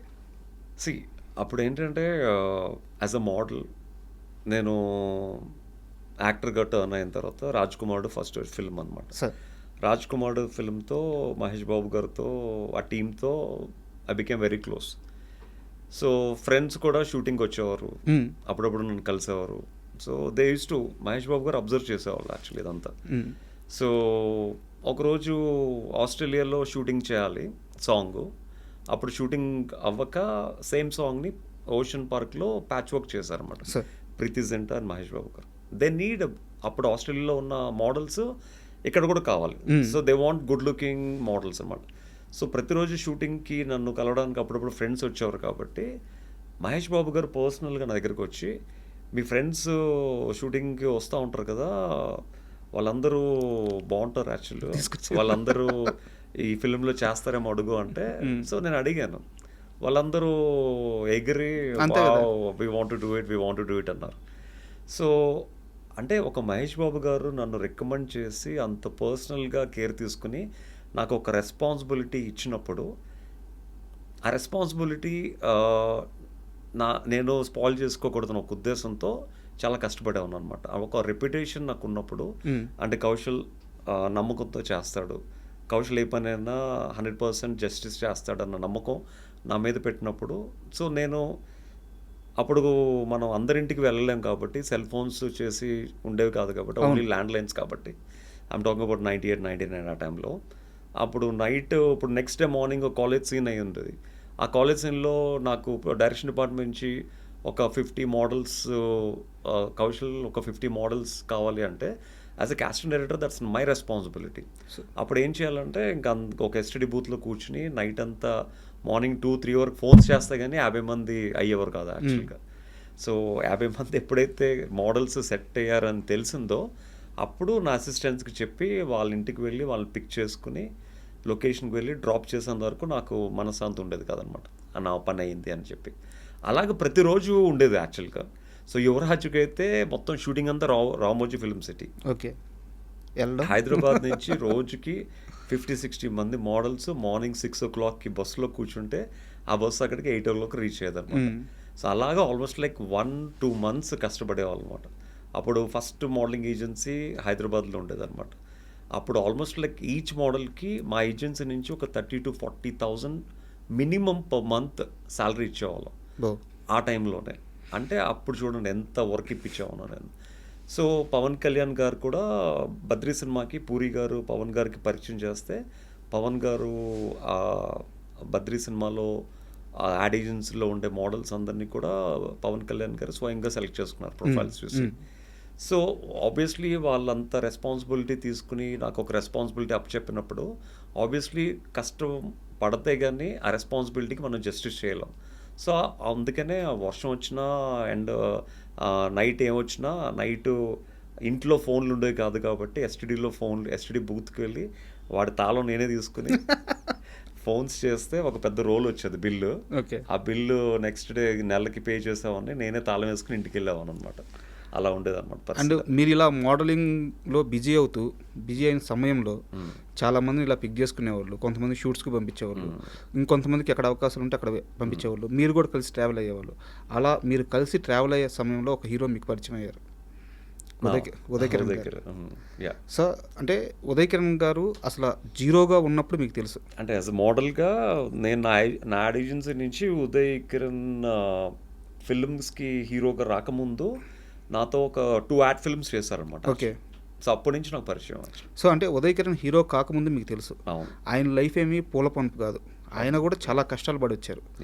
సో అంత కష్టాలు పడ్డ వ్యక్తికి లాస్ట్ రోజున, ఆయన చనిపోయే రోజున, ఆయన ఆల్రెడీ లైఫ్లో ఎంతో కొంత చాలా అచీవ్ చేశారు, చాలామంది ఫ్యాన్స్ని సంపాదించుకున్నారు, సూపర్ క్లాస్ హీరోగా, లవర్ బాయ్గా చాలా ఖ్యాతి దక్కించుకున్నారు, అందరికీ ఇష్టమైన హీరోగా ఉన్నారు. బట్ ఆ టైంలో కొన్ని ఫ్లాప్స్ వచ్చి ఉండొచ్చు. ఏమీ లేని రోజును చూసిన ఉదయ్ కిరణ్ కేవలం సినిమా అవకాశాలు లేకే చనిపోయారు అంటే మీరు నమ్ముతారా? సినిమా అవకాశాలు లేక చనిపోయారంటే నేను నమ్మను డెఫినెట్గా. ఓకే. సో ఉదయ్ గారికి అప్పటికి ఉన్న ఫేమ్కి తను చాలా చేయొచ్చు యాక్చువల్గా. ఈవెన్ తను తలుచుకుంటే ఒక పెద్ద టీవీ షో యాజ్ అన్ యాంకర్గా చేయొచ్చు, లేకపోతే చాలా చిన్న సినిమాలు చాలా ఉన్నాయి బట్ దానికి హీరోగా చేయొచ్చు. అంటే ఏ మనిషి అయినా ఫేమ్లో ఉన్నంత వరకే వాళ్ళకి వాల్యూ. మనం ఫేమ్లో ఉన్నంత వరకే మనం ఏది చెప్పినా జనాలు నమ్ముతారు, మనకి పాజిటివ్ కామెంట్స్ వస్తాయి. అదే ఫేమ్లో లేనప్పుడు నేను ఏది చెప్పినా కింద ట్రోలింగ్ చేస్తారు, నెగిటివ్ కామెంట్స్ వస్తాయి. అదేంటంటే మన సక్సెస్ని బట్టే చూసే వాళ్ళకి రెస్పాన్స్ వస్తుంది యాక్చువల్గా. ఇప్పుడు ఈ ఇంటర్వ్యూ కూడా కిందన ట్రోల్స్ చూస్తే ఈడు కూడా చెప్తున్నాడా, లేకపోతే ఈడు కూడా చెప్పేవాడు అయిపోయాడా అని అంటారు యాక్చువల్గా. అనేవాళ్ళు అంటూనే ఉంటారు. బట్ ఈ పొజిషన్ ఇప్పుడు మీ ముందు ఇలా కూర్చుని మాట్లాడడానికే ఒక పెద్ద సక్సెస్. ఈ సక్సెస్కి రీచ్ అవ్వడానికి ఎంత కష్టపడి వచ్చారు అనేది వాళ్ళకి తెలియదు యాక్చువల్లీ. అలాగే ఉదయ్ కిరణ్ గారి విషయంలో కూడా హీ అచీవ్డ్ ఎ లాట్. నేను పక్కనే ఉండి స్వయంగా చూసాను యాక్చువల్గా. So back to back films, చిత్రం, మనసంతా నువ్వే, నువ్వే కలుసుకోవాలని కూడా కలుసుకోవాలని, ఇవన్నీ back to back hat trick hero అని చెప్పి తను బీచ్లో షూటింగ్ అవుతుంటే అమ్మాయిలందరూ వచ్చి తన మీద ఫ్లవర్స్ జల్లేవారు అనమాట, రోజ్ పెటల్స్ అనమాట. అసలు షూటింగ్ చేయనిచ్చేవారు, అది విపరీతమైన క్రౌడ్ అనమాట. ఇప్పుడు సోషల్ మీడియా వచ్చి ఇవంతా ఇప్పుడు యాక్టర్స్కి ఆ ఫేమ్ చూస్తున్నారు, కానీ ఏమీ లేని టైంలోనే he have seen that fame అనమాట యాక్చువల్గా. బట్ ఆబ్వియస్లీ అంత ఫేమ్ చూసిన తర్వాత నేను ఒక చాలా సంవత్సరాల తర్వాత ఒక ఈవెంట్కి వెళ్తే he also came for the event, ఒక ఫ్యాషన్ షోకి. ఆ ఫ్యాషన్ షోలో తను కూడా ఒక నార్మల్గా కూర్చున్నాడే కానీ ఒక సెలబ్రిటీకి ఇవ్వాల్సిన రెస్పాన్స్ కానీ ఒక సెలబ్రిటీకి ఇవ్వాల్సిన ట్రీట్మెంట్ కానీ ఇవ్వలేదు actually. I have seen personally, just because of తను ఫేమ్లో లేడు అన్న ఒక్క ఉద్దేశంతో. సో ఒక మనిషికి ఒక నడుస్తున్నప్పుడు రోజ్ పెటల్స్ జల్లి ప్రతి అడుగులోని పూలతో నడిపించే ఒక ఫ్యాన్స్ ఉన్న టైంలో సినిమాలు 2-3 సినిమాలు ఫ్లాప్ అయ్యేసరికి అసలు ఒక ఈవెంట్కి వచ్చినప్పుడు కూడా పట్టించుకోకపోతే ఆబ్వియస్లీ ప్రతి మనిషికి ఒక బాధ ఉంటుంది యాక్చువల్గా, కష్టం సార్ తీసుకోవడం. పక్కనే నిన్న కాక మొన్న వచ్చిన హీరోస్కి సెల్ఫీలు తీసుకుని అంత ఎస్టాబ్లిష్ అయిన ఉదయ్ గారితో సెల్ఫీలు తీసుకోపోతే ఆబ్వియస్లీ తను పక్కనే తీసుకుంటున్నప్పుడు తనకు బాధ కలుగుతుంది యాక్చువల్గా. సో ఆ బాధని చూశాను, ఆ హ్యాపీనెస్ని చూశాను యాక్చువల్గా. నేను ఎప్పుడైతే తను చనిపోయారన్న వార్త విన్నానో నాకు చాలా ఐ వాజ్ లైక్ షాక్డ్ అనమాట.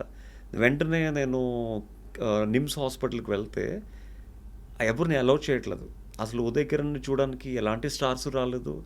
ఆ ఫ్యామిలీలో కూడా వాళ్ళ సిస్టర్ వాళ్ళ హస్బెండ్ ఒకతను ఉన్నాడనమాట, ఇంకెవరు లేరు అక్కడ. మేబీ ఆ కుటుంబంతో వాళ్ళ పేరెంట్స్తో వాళ్ళ ఫాదర్తో తనకేవో గొడవలు అవుతున్నాయి అనుకుంటా, ఎవరు రాలేదు. అప్పుడు నేనే మార్చురీకి వెళ్ళి ఓపెన్ చేస్తే అప్పుడు ఉదయ్ కిరణ్ గారి బాడీని ఫస్ట్ చూసింది నేనే. అప్పటికే తన కళ్ళని దానం చేసి ప్లాస్టిక్ కళ్ళు పెట్టారు యాక్చువల్గా. సో తర్వాత నేను మళ్ళీ నిమ్స్ వాళ్ళతో డాక్టర్స్తో మాట్లాడి ఆ బాడీని ఇంటికి తీసుకువెళ్ళి తర్వాత అక్కడ నెక్స్ట్ డే మార్నింగ్ చాంబర్ దగ్గర తీసుకువెళ్ళి మొత్తం అప్పుడు ఆర్టిస్టులు అందరూ అప్పుడు వచ్చారు యాక్చువల్గా. సో అదంతా అప్పుడు మొత్తం త్రూఅవుట్ ఉదయ్ గారితో మొత్తం తన బాడీ కాలి ఆ యాష్ అయినంత వరకు ఆ లాస్ట్ వరకు నేను తనతోనే ఉన్నాను యాక్చువల్గా. ఆ బాడీ మొత్తం కాలినంత వరకు తనతోనే ఉన్నాను. చాలామంది కొంతమంది మధ్యలోనే వెళ్ళిపోయారు, కొంతమంది బాడీ ఇలా అంటించిన వెంటనే వెళ్ళిపోయారు actually. But I'm the one, maybe 2-3 కొంతమంది ఫ్యాన్స్ ఉన్నారనమాట. మొత్తం బాడీ అంతా కాలినంత వరకు, బాడీ బూడిదైనంత వరకు నేను ఉండి చూసి అప్పుడు నేను ఇంటికి వెళ్ళడం జరిగింది. అంటే ఇంకా ఒక ఫ్రెండ్కి అంతకన్నా మనం ఎక్కువ ఏమి ఇవ్వగలం యాక్చువల్గా. అంటే మీరు చెప్తుంటే అంటే ఇండస్ట్రీలో ఒక ఫేమ్ వచ్చిన తర్వాత అంతే, ఏదన్నా ఫేమ్లో ఉంటేనే మీకు గుర్తింపు, మీకు మర్యాద, మీకు మీ గురించి మంచిగా మాట్లాడతారు. అంటే ఒక బిగ్ బాస్ నుంచి బయటకు వచ్చినప్పుడు నా గురించి, నా ఇంటర్వ్యూస్ గురించి ట్రెండింగ్లో ఉన్నాం కాబట్టి ఒక ఇంటర్వ్యూ చేస్తే ఆ ఇంటర్వ్యూ ద్వారా కొన్ని వ్యూస్ వస్తాయి, ఛానల్ రేటింగ్ పెరుగుతుంది, ట్రెండింగ్లోకి వెళ్తుంది, డబ్బులు వస్తాయి ఉద్దేశంతో ఇంటర్వ్యూ చేసేవారు. అదే పాజిటివ్గా చేసిన ఇంటర్వ్యూని వీడి పాజిటివ్నెస్ అంతా జనాలు లాగేసుకున్నారు, ఇప్పుడు వీడు నెగిటివ్ చేస్తే మళ్ళీ కొన్ని రోజులు ట్రెండింగ్లో తీసుకెళ్ళొచ్చు అని చెప్పి మళ్ళీ నెగిటివ్ చేశారు. అవును, మళ్ళీ నెగిటివ్ చేసినప్పుడు మళ్ళీ వాళ్ళకి ట్రెండింగ్లోకి వెళ్ళాయి. అప్పుడు చాలామంది ఆర్టిస్టులు 30 years పృథ్వీ గారు కూడా నా గురించి నెగిటివ్గా మాట్లాడారు. బికాస్ ట్రెండింగ్లో ఉన్న ఒక పర్సన్ని పోక్ చేస్తే heal become more trending actually. So చాలామంది నా పేరు యూజ్ చేసుకుని they came in to trending అనమాట. సో అలాగా నన్ను రైట్ లెఫ్ట్ ఆడుకున్నారు యాక్చువల్గా. బట్ ఇట్స్ ఓకే, బికాజ్ నా వల్ల వాళ్ళకి ఏదో ఒక విధంగా ఉపయోగం. మీరు అప్పటికే రాటు తెలిపోయారు. ఏదో విధంగా వాళ్ళకి ఉపయోగం పడుతుంది అని తెలిసిన తర్వాత ఇంకేమంటాం. సో ఫ్యామిలీస్ని మీడియా ముందుకు లాగారు, పిల్లలతో పాటు మీడియా ముందుకు వెళ్ళి మేమేంటో ప్రూవ్ చేసుకోవాల్సి వచ్చింది. ఇట్స్ ఓకే, ఇదంతా ఎందుకు? జస్ట్ బికాస్ ఆఫ్ ఒక మిడిల్ క్లాస్ పర్సన్. అదే మీరు రిచ్ పర్సన్ అయితే మీ జోలికి ఒక్కడు కూడా రాడు, మీ గురించి ఒక్కడు కూడా కామెంట్ పెట్టాడు. అది. అండ్ మీరు బిగ్ బాస్ నుంచి బయటకు వచ్చిన తర్వాత కొన్ని సినిమా ఆఫర్లు అయితే వచ్చినాయి మీరే హీరోగా.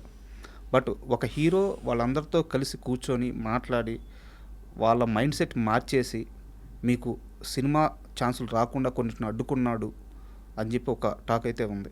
నిజమా? ఇండస్ట్రీ నిజమా అబద్ధం? నిజం అవ్వచ్చు. అంటే బేసిక్ ఏంటంటే ఆబ్వియస్లీ మనకు తెలిసి మనం ఏ తప్పు చేయలేదు.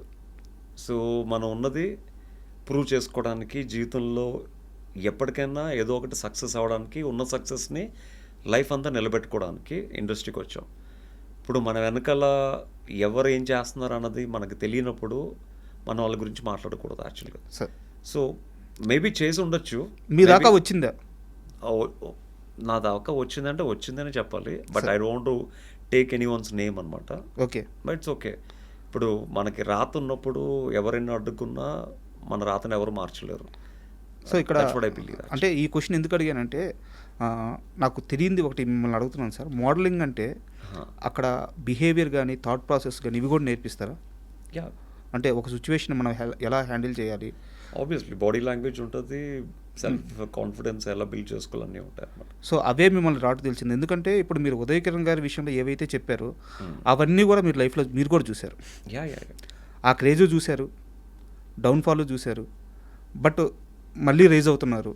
సో ఇక్కడెక్కడా కూడా మీరు ఎక్కడ చెల్లించలేదు, ఎక్కడా కూడా మీరు సెకండ్ థాట్ తీసుకోలేదు. సో ఎక్కడ ఎదగాలో అక్కడ ఎదుగుతూ పోయారు, ఎక్కడ కష్టపడాలో అక్కడ కష్టపడుతూ వచ్చారు. సో ఉదయ్ కిరణ్ గారు తీసుకునే ఆ డిసిషన్ తీసుకునేదానికి మీరు తీసుకోకపోవడానికి రెండింటి మధ్య వ్యత్యాసం అంటే ఆ మైండ్ సెట్లో ఉన్న మార్పు ఏంటి?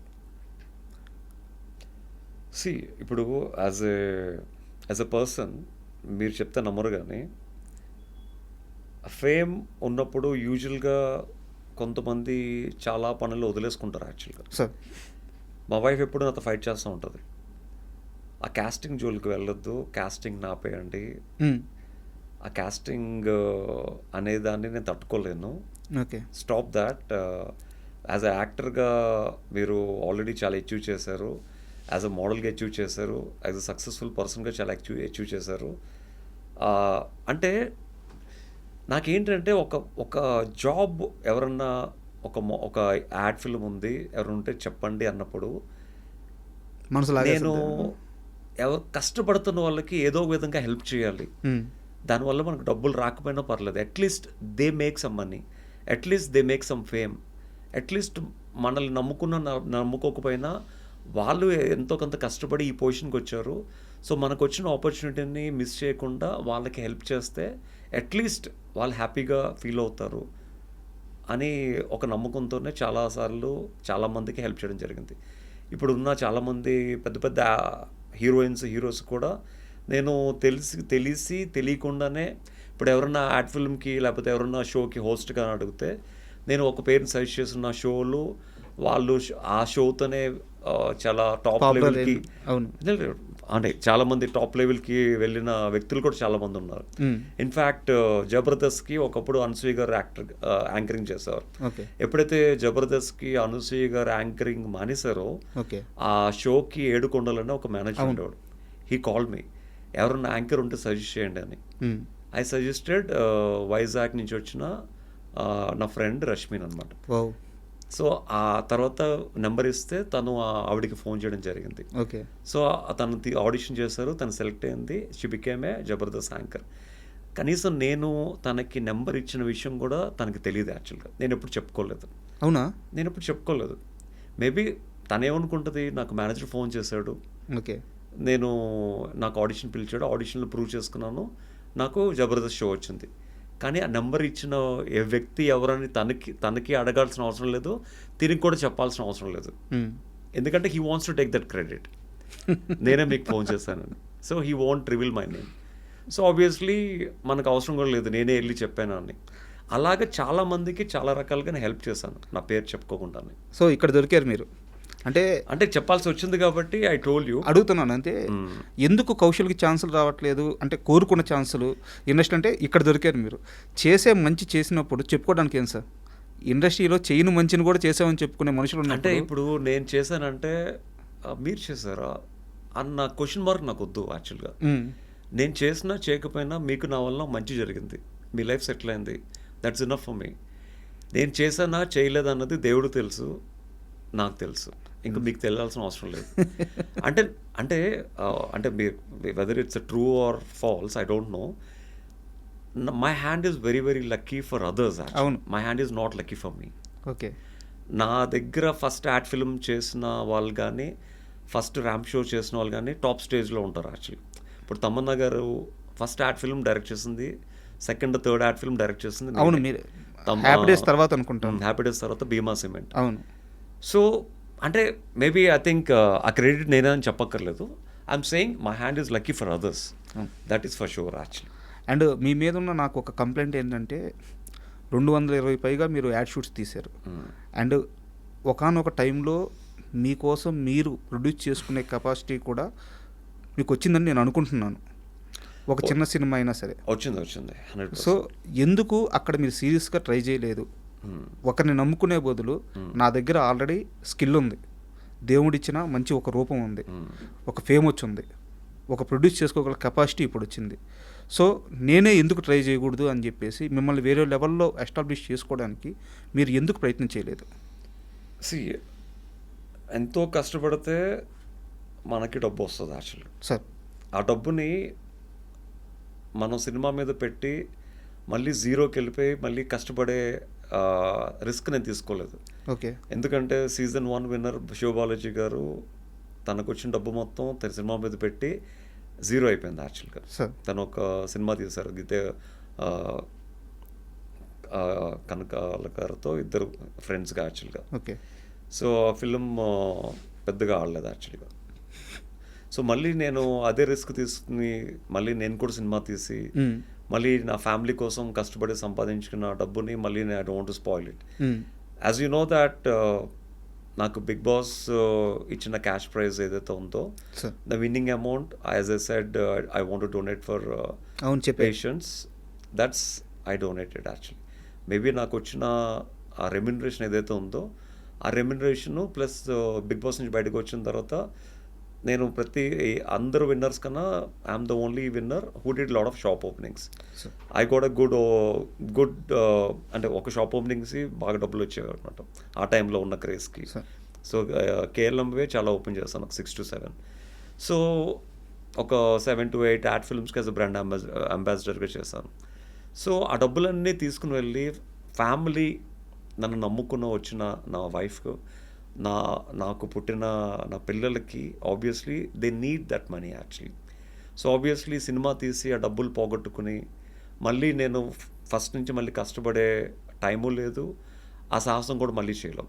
So I kept that money on my kids అనమాట. అంటే వాళ్ళకి లైఫ్లో కావాల్సిన ఒక మంచి ఇల్లు, వాళ్ళకి కావాల్సిన ఒక కారు, అంటే నాలా కష్టం పడకూడదని వాళ్ళకి ఒక మంచి హెల్ప్ఫుల్ అయ్యే విధంగా ఐఎమ్ లీడింగ్ దర్ లైఫ్ అనమాట. ఈ విషయంలో నీలిమా గారి థాట్ ప్రాసెస్ ఎలా ఉంటుంది? వారు లేదు మనం ముందుకు వెళ్ళాలి అంటారా, మీరు చెప్పింది కరెక్ట్ అంటారా?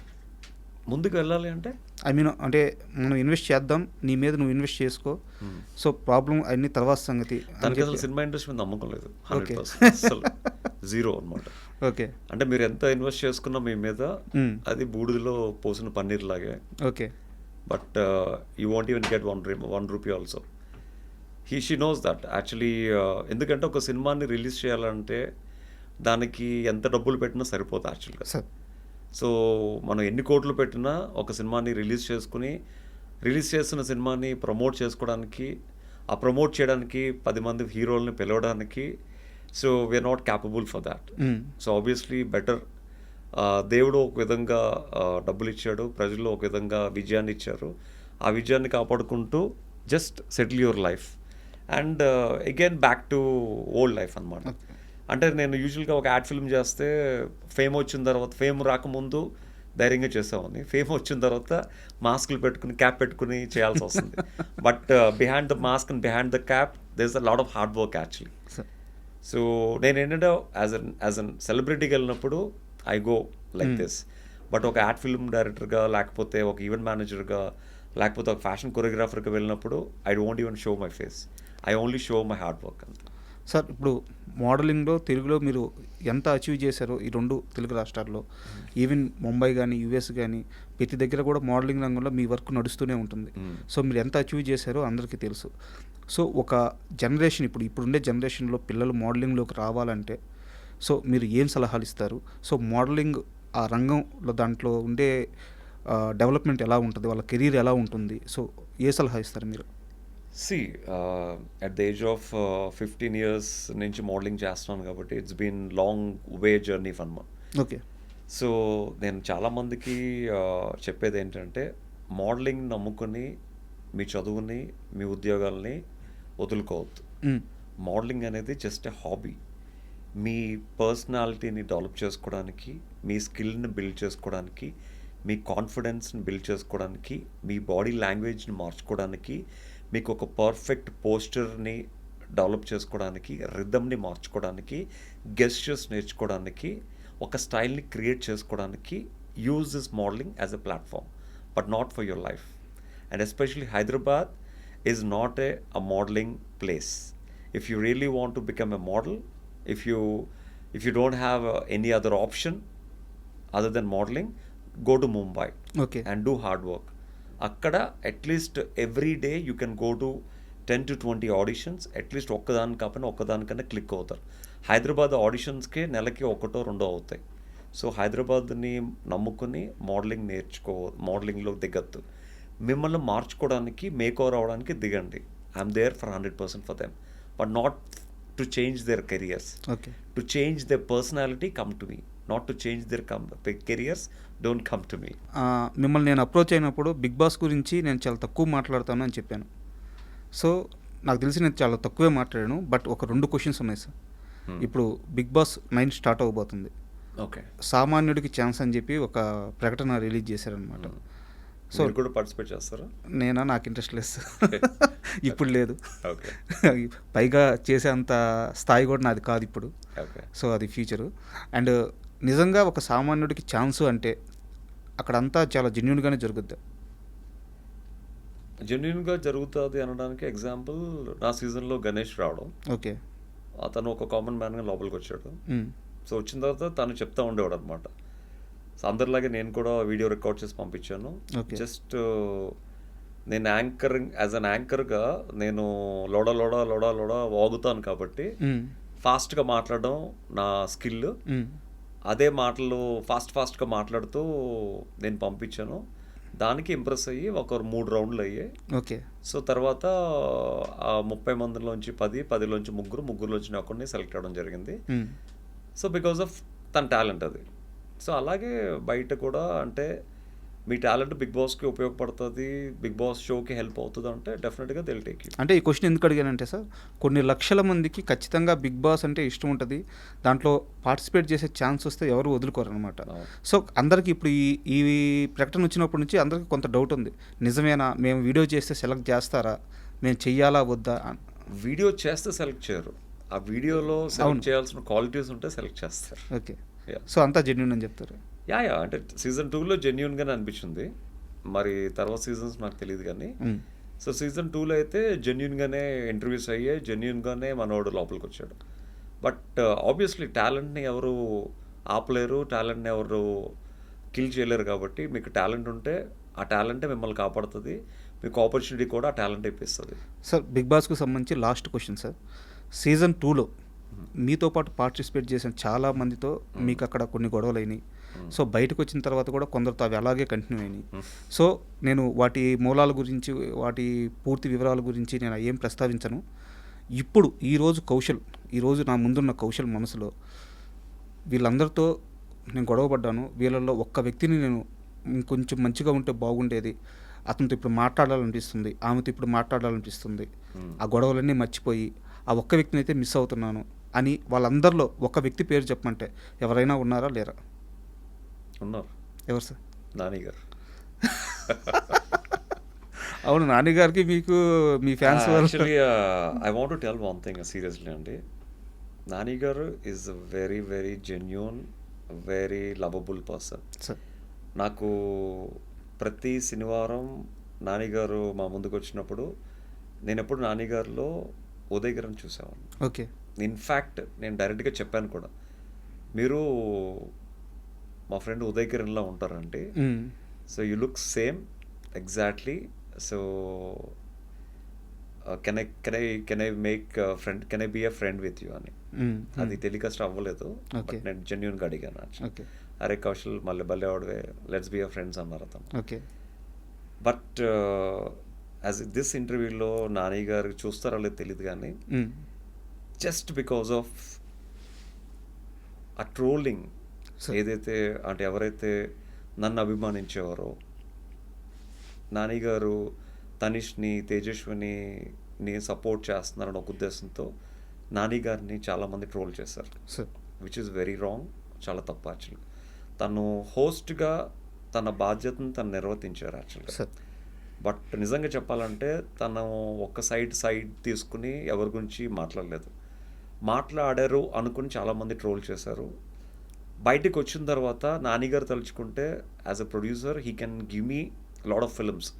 నేను నాని గారి season winner, I'm Nani winner. So తలుచుకుంటే నాకు డెఫినెట్గా అతని సినిమాలో డెఫినెట్గా మంచి క్యారెక్టర్స్ ఇచ్చేవారు. అతను తలుచుకుంటే చిటికలో పని అది. బట్ నా ఫ్యాన్స్ మేబీ వాళ్ళెవరో కూడా నాకు తెలియదు. నేను లోపల ఉన్నప్పుడు కౌశల్ ఆర్మీ అని కొంతమంది చేసిన ట్రోలింగు, కొంతమంది చేసిన వీడియోసు, ఆ కొంతమంది తిట్టిన తిట్లు, నేను తిట్టానని నేను తిట్టానని అనుకున్నారేమో నాకు తెలీదు. అంటే బట్ వాళ్ళ బయట విన్న వాటికి లోపల నాకు ఎటువంటి సంబంధం లేదు. మేబీ తనకి బయట జరిగిన వాటికి అతను రియల్గా హర్ట్ అయ్యి మేబీ బిగ్ బాస్ తర్వాత అసలు బిగ్ బాస్ గురించి ప్రస్తావన కానీ, బిగ్ బాస్ కంటెస్టెంట్స్ని కలవడం కానీ ఎప్పుడు చేయలేదు యాక్చువల్గా. మేబీ తను జెన్యున్గా ఆ బిగ్ బాస్ టైంలో తను ఫేస్ చేసిన ప్రాబ్లమ్స్ అయి ఉండొచ్చు. బట్ సిన్సియర్గా యాజ్ ఐ డ్రీమ్ సాక్షిగా చెప్తున్నాను, నాని గారు అంటే నాకు ప్రత్యేకమైన అభిమానం, ప్రత్యేకమైన గౌరవం, ప్రేమ అన్నీ ఉన్నాయి. బిగ్ బాస్ నుంచి బయటకు వచ్చిన తర్వాత నాని గారిని కలవడానికి చాలా ట్రై చేశాను. బట్ తను ఎప్పుడూ షూటింగ్లో బిజీ ఉండి అవ్వలేదు. కానీ బట్ యాక్చువల్గా నాని గారిని కలిసినప్పుడు కూడా ఇదే చెప్తాను యాక్చువల్గా, అంటే బయట జరిగిన వాటికి లోపల నాకు లింక్ పెట్టద్దు అని. ఓకే. యా. అండ్ ఫైనల్గా సార్, కన్నప్ప ఒక పెద్ద సక్సెస్ అండ్ దాంట్లో మీకు ఒక మంచి రోలు. సో దాంట్లో మీరు మీ యాక్టింగ్ కానీ మీ స్క్రీన్ ప్రెజెన్స్ కానీ అద్భుతంగా ఉంది. సో కౌశల్ ఏ క్యారెక్టర్ అయినా చేయడానికి రెడీగా ఉన్నాడు, చేయగలడు. సో అని చెప్పి ఒక కాల్ అయితే ఇండస్ట్రీలోకి వెళ్ళింది.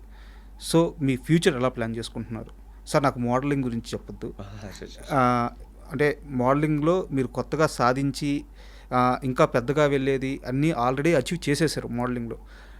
నాకు కౌశల్ని, అంటే ఇది నా ఇంటర్వ్యూ కాబట్టి నా వ్యక్తిగత క్వశ్చన్ అడుగుతున్నాను, నాకు కౌశల్కి రావాల్సిన అన్ని ఛాన్సులు కానీ, కౌశల్ ఉండాల్సిన స్థాయిలో కానీ ఇండస్ట్రీలో ఇప్పుడు లేడు అనేది నా వ్యక్తిగత అభిప్రాయం. సో ఈ క్రైటీరియాలో మీ ప్లానింగ్స్ ఎలా ఉన్నాయి? ఫస్ట్ థింగ్ ఏంటంటే, ఒక మనిషికి అచీవ్ చేసుకోవడానికి, ప్రూవ్ చేసుకోవడానికి కావాల్సింది ఒకే ఒక అవకాశం. అవకాశం అనేది ఆ పర్సన్కి వస్తే తన జీవితంలో ఉన్న ఆ బాధని, ఆ కసిని ఒక్కసారి ప్రూవ్ చేసుకుని he will show the best. అలా చాలామంది యాక్టర్స్ ప్రూవ్ చేసుకున్నారు ఒక్క ఆపర్చునిటీతో. As you know that Bigg Boss అనేది ఒక ఆపర్చునిటీతో ఎన్ని రోజులు ఉన్నావా ఆ కష్టాన్ని ఎలివేట్ చేసుకోవడానికి ఈజీ వే దొరికింది కాబట్టి ఐ ప్రూవ్డ్ మై బెస్ట్. అలాగే సినిమాల్లో కూడా ఏ అవకాశం వచ్చినా దట్ ఒక్క అవకాశం విల్ చేంజ్ మై లైఫ్. అది ఎవరి ద్వారా అవకాశం వస్తుంది, ఏ డైరెక్టర్ ద్వారా అవకాశం వస్తుంది, ఎలాంటి క్యారెక్టర్ వస్తుంది, ఎలాంటి టైంలో వస్తుందో నాకు తెలియదు. కానీ that one opportunity will change my life and I'm ready for any opportunity, any kind of role, any performance role. ఎందుకంటే ఎట్ ద ఏజ్ ఆఫ్ 4 నుంచి ఐఎమ్ ఇన్ టు థియేటర్స్ కాబట్టి చైల్డ్ ఆర్టిస్ట్గా ఎన్నో నాటికలు వేశాను, ఎన్నోసార్లు బెస్ట్ యాక్టర్ అవార్డు వచ్చింది, national best actor కూడా అవార్డు వచ్చింది. 3 తరాలు, మా తాతయ్య గారు ఇండస్ట్రీకి వద్దాం అనుకున్నారు, అవ్వలేదు. మా ఫాదర్ వద్దాం అనుకున్నారు, చేశారు, కష్టపడ్డారు, మంచి ఆపర్చునిటీ లేక రిటైర్ అయిపోయారు. Now it's my time. అంటే నేనేదో స్టైలిష్గా ఉన్నానో లేకపోతే యాటిట్యూడ్ అనో దయచేసి అనుకోవద్దు. I'm very very ground to earth.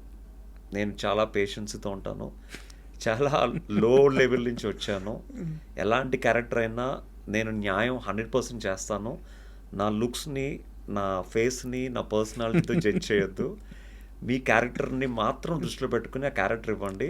100% justice చేయకపోతే ఇమీడియట్గా first day you can make me get out actually. Sir and ఫైనల్గా సార్, నేను మిమ్మల్ని అప్రోచ్ అవ్వడానికి కారణం ఏంటంటే, సో మీరు లైఫ్లో ఎక్కడెక్కడ సాధించాలో అక్కడక్కడ సాధించేశారు.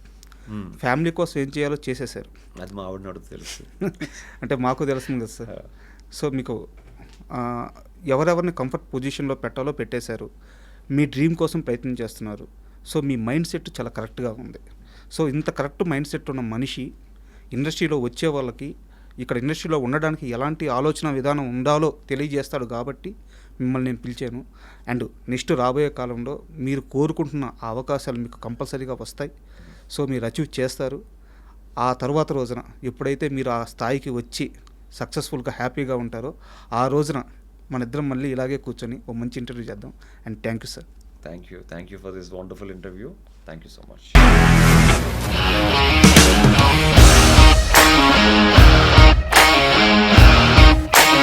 ఇండస్ట్రీలో కమిట్మెంట్ ఇష్యూస్ వస్తే నీకు కూడా వచ్చినట్టు? మార్నింగ్ తీసుకెళ్ళానంటే కొట్టి పడేసారు.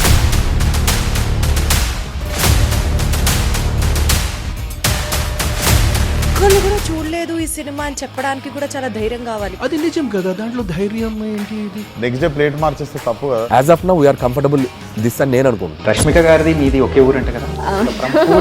నీకు కోపం వచ్చిందంటే బాగా తిట్టేత్తరా? తిట్టేద్దామండి. నిజంగా గేమ్ ని ఎలా చేంజ్ చేయగలిగారు? ఏపీఎస్ఎఫ్సి వాళ్ళకి 6 నెలల్లో నేను 6 లక్షలు కట్టా. బిజినెస్ చేయాలనుకుంటే it is as difficult as riding a tiger.